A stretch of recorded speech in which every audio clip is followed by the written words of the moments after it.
Et bonjour à toutes et à tous, bienvenue dans cette nouvelle vidéo, je suis ravie de vous accueillir et là je suis en plus en compagnie de Sylvain. Bonjour Sylvain. Bonjour. Alors nous sommes ici dans un lieu très particulier, un lieu magique, donc moi je suis arrivée complètement par hasard, donc je suis en Corse, je suis en train de faire un tour en van aménagé de 3 semaines sur la Corse et donc je suis arrivée par hasard, on m'a annoncé un concert qu'il y avait hier soir dans votre lieu. Donc Sylvain, c'est ton lieu que tu tiens avec ton frère et ta maman. Exactement, donc c'est une ferme-auberge de famille avec des terrains de génération et nous avons créé au fur et à mesure des années cet établissement en gardant tout ce côté typique et essayer de garder voilà, le charme de la Corse et l'authenticité tout en aménageant des petits coins au fur et à mesure des années sur notre travail, sur notre exploitation. Donc c'est votre papa qui a commencé ? Oui, exactement, donc c'est mes parents, mon père qui avait commencé sur les terres familiales. Donc c'était la première ferme-auberge corse en 1985 et au début donc ils avaient vraiment misé sur les produits, sur l'accueil, sur la qualité, ce qu'on a continué à faire et on a eu une évolution voilà, croissante au fur et à mesure des années. À quel moment vous avez repris avec votre frère ? Donc votre frère, son prénom c'est ? Mon frère c'est Bruno, moi c'est Sylvain et on a repris l'affaire il y a 17 ans. D'accord, ah oui, vous aviez donc engagé votre reprise, pour quelle motivation pour vous ?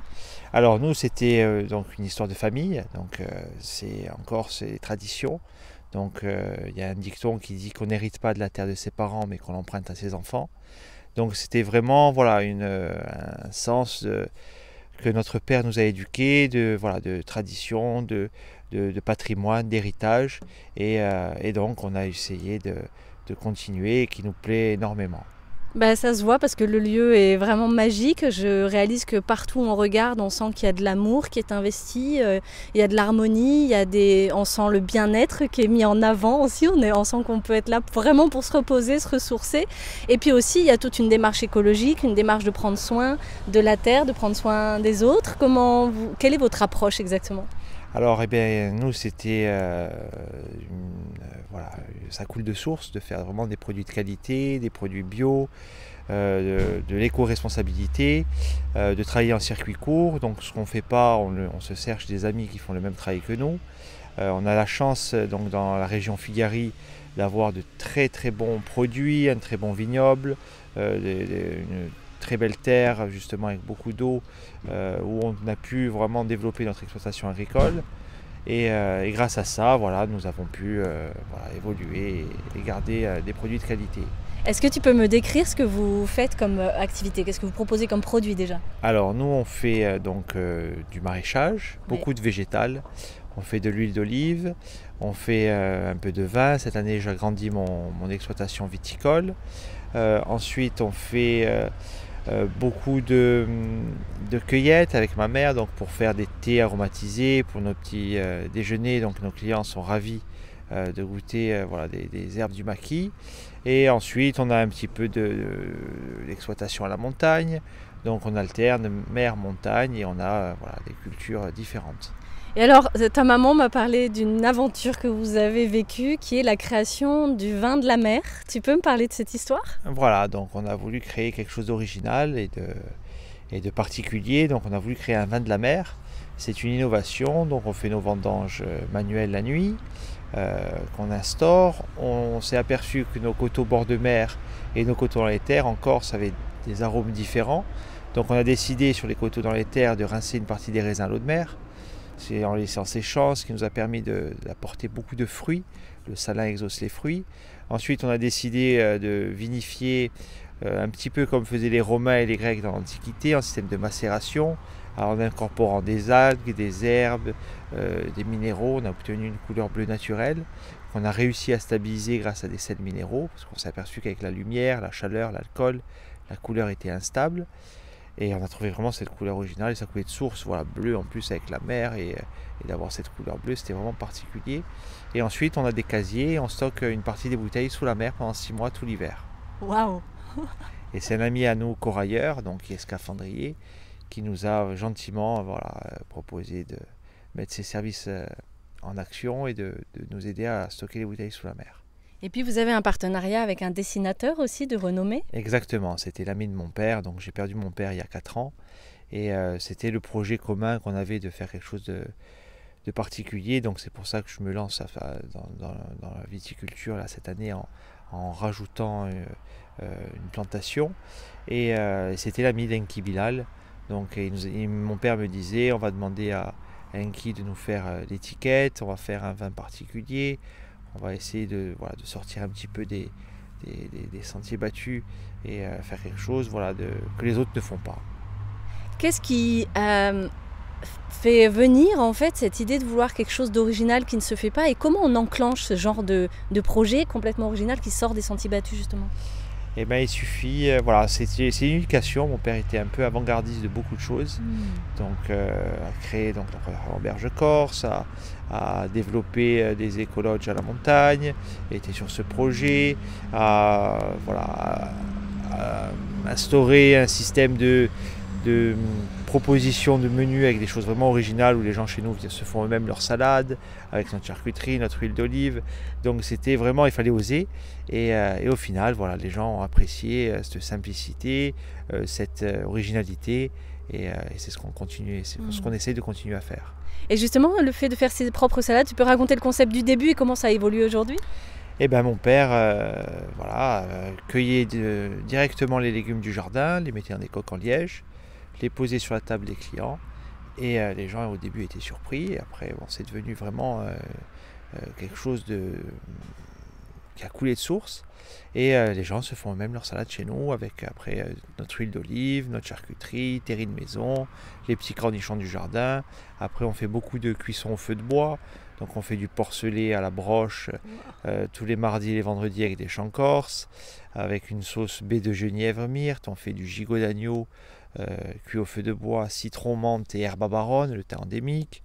On fait du jarret de veau, poire et estragon. On fait des échines de porc sauvage, miel, myrte et citron. Voilà, on essaye d'associer vraiment toujours des produits locaux et en associant des sauces vraiment originales et très bonnes. Et il y a l'aspect culturel. Donc moi hier soir je suis arrivée parce qu'un concert m'a amenée ici et donc qui me fait découvrir votre lieu. Donc l'aspect culturel, depuis quand vous l'avez instauré et quelle est votre démarche? Eh ben nous on est vraiment je vous dis, dans la Corse à l'authentique. On essaye de retranscrire tout ce qu'on a eu comme éducation et tout notre héritage au fur et à mesure des années grâce à notre patrimoine. Et bien sûr on fait des manifestations, on essaye de s'associer avec des personnes qui représentent la Corse pour offrir ça à nos clients, et j'espère que les gens viennent en Corse pour vraiment essayer de trouver ce côté authentique, traditionnel et typique. Qu'est-ce que vous conseillez à vos clients qui viennent pour aller visiter dans les alentours? Vous donnez quel genre d'informations pour aller continuer à la découverte de l'authenticité de Corse? Alors nous on est dans l'extrême sud, donc on appelle ça le triangle d'or, parce qu'il y a des endroits vraiment incroyables à très peu de temps. Vous avez les aiguilles de Baville, qui est un site magnifique. Donc je commence par les aiguilles de Baville parce qu'on est natif de là-haut, de Coinz. C'est vraiment une montagne incroyable avec un point de vue et vraiment un côté qui est resté sauvage. Après, ça monte à combien d'altitude? Baville, nous le village de Coinz c'est à 800 mètres d'altitude, et après Baville ça monte haut, je crois que c'est 1800 mètres. Tu peux épeler les noms de ces deux villages? Alors Coinz, Q-U-N-Z-A, qui est un village avec le plateau du Couchon. J'ai un cousin là-haut qui est très connu, qui est sur le plateau du Couchon, qui s'appelle Pierrot, qui fait une table d'hôte et que je conseille. Ensuite, il y a les petits villages de Zonz, l'Hospédal. Après, on est bien sûr à un quart d'heure de Porto-Vec, un quart d'heure de Bonifacio, la Perle d'Or. On est à 5 minutes de Pianotoli, avec tous des rochers un petit peu comme dans les îles, des rochers ronds énormes avec une tour génoise qui est très jolie. Et Figari, c'est une région où il y a un aéroport bien sûr, mais il n'y a pas que ça. Il y a une énorme culture viticole, une énorme culture maraîchage et oliviculture. Et ensuite, Figari, on a un parc naturel qui s'appelle la Teste, un domaine de 2000 hectares complètement vierge, et c'est une des seules je crois qu'il y a 2 communes en Europe où on a 8 km de côte complètement vierge. Waouh! Ah ouais, non mais c'est magique votre île. Ouais. Comment s'appelle votre auberge? On l'a pas dit, je crois. Alors, c'est le domaine Pozzo di Mastri, à Figari. Et on est entre Porto Vecchio et sur la route pour aller à Porto Vecchio. Et on est pas loin, vraiment au cœur de l'extrême sud. Et alors, j'ai vu qu'il y avait donc un aéroport. Ça fait longtemps qu'il est là. Et d'où on peut venir jusqu'ici? Alors, c'est un aéroport international. On peut venir de Suisse, Angleterre, Allemagne, Italie. Il y a des vols depuis la France jusqu'ici? Bien sûr. Ah. Ah oui, il y a une trentaine de rotations par jour en saison. Ah ouais, donc on peut venir vraiment à l'aise. Exactement. Jusqu'ici. C'est ça. Et j'ai vu aussi que c'était donc une auberge spa aussi, donc il y a tout un aspect bien-être, détente. Oui, on a essayé de haut gagner. gamme. On a essayé de gagner en confort. Donc on fait des soins aux huiles essentielles corses. Donc on a un soin hydratant au lait d'ânesse et à la châtaigne. On a un soin tonifiant à la myrte et à la clémentine. On a un soin régénérant à l'immortelle.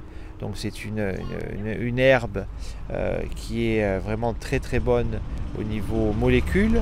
Et ensuite on a un soin gommant à l'arbouze qui est un petit peu râpeux et donc les gens apprécient ce genre de bienfaits. Tu m'étonnes. Et une dernière chose, est-ce que tu peux me parler de votre relation avec le groupe qui était là hier soir à Para?